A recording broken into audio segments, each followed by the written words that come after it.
ce vin est illégal. Oui, vous avez bien entendu, interdit à la vente, enfin, jusqu'à minuit. Et à ce moment précis, le monde entier retient son souffle.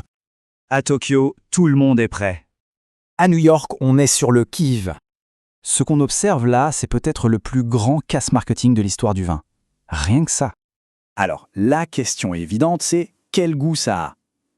Mais non, la vraie question, la seule qui compte vraiment, c'est comment est-il possible de fabriquer un vin en seulement 8 semaines? Pour comprendre, il faut oublier le goût. Le secret, le vrai, il est dans la vitesse. Tout part d'un cépage, le gamay. Un raisin qui aime aller vite. On dirait qu'il est né pour ça. Mais le raisin ne fait pas tout. Le vrai tour de magie, c'est la méthode. Ça s'appelle la macération carbonique. Oubliez tout ce que vous savez. Ici, on n'écrase pas les raisins. On les laisse fermenter de l'intérieur, entiers, jusqu'à ce que les baies, littéralement, explosent. Le résultat de cette petite explosion contrôlée? Un vin super léger. Zéro tanin, donc pas cette sensation râpeuse en bouche. Zéro complexité, on va être honnête. Mais le point crucial, il est prêt bien avant Noël. Ah, la France, et son amour pour les règles, surtout quand ça touche au vin. Et donc, en 1951, on grave une règle dans le marbre, une loi. Ce vin ne pourra être vendu qu'à partir du 15 novembre. Un point, c'est tout. Et puis, pour que ce soit un événement encore plus marquant, la date est affinée. Ce sera le 3e jeudi de novembre. Le timing est parfait. Ça laisse juste assez de temps pour inonder la planète entière, pile avant les fêtes. Malin. Et pour lancer les hostilités, un slogan. 5 mots d'une simplicité enfantine qui vont faire le tour du monde. Le Beaujolais nouveau est arrivé. Ces 5 petits mots, eh bien, ils ont tout simplement sorti une région entière de l'anonymat.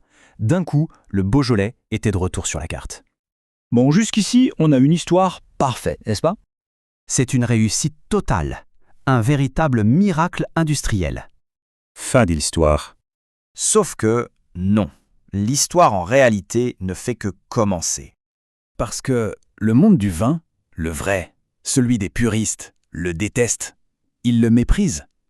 Pour eux, c'est un vin au goût de banane, de bonbons, un vin simplet, un vin de gamin, incapable de vieillir. Et pourtant, le plus fou dans tout ça, c'est qu'ils ont raison, sur toute la ligne. Et c'est précisément pour ça que ce vin est un coup de génie. Il faut comprendre que le Beaujolais Nouveau n'a jamais eu l'ambition d'être un grand vin de contemplation. Ce n'est pas sa catégorie, c'est autre chose. C'est un objet social. Son message, ce n'est pas « déguste-moi, analyse mes arômes ». Non. Son message, il est bien plus direct, bien plus humain. Il nous dit « la fête commence, maintenant ». L'hiver arrive, alors retrouvons-nous. En fin de compte, le secret du Beaujolais, ce n'est pas son raisin, c'est son calendrier.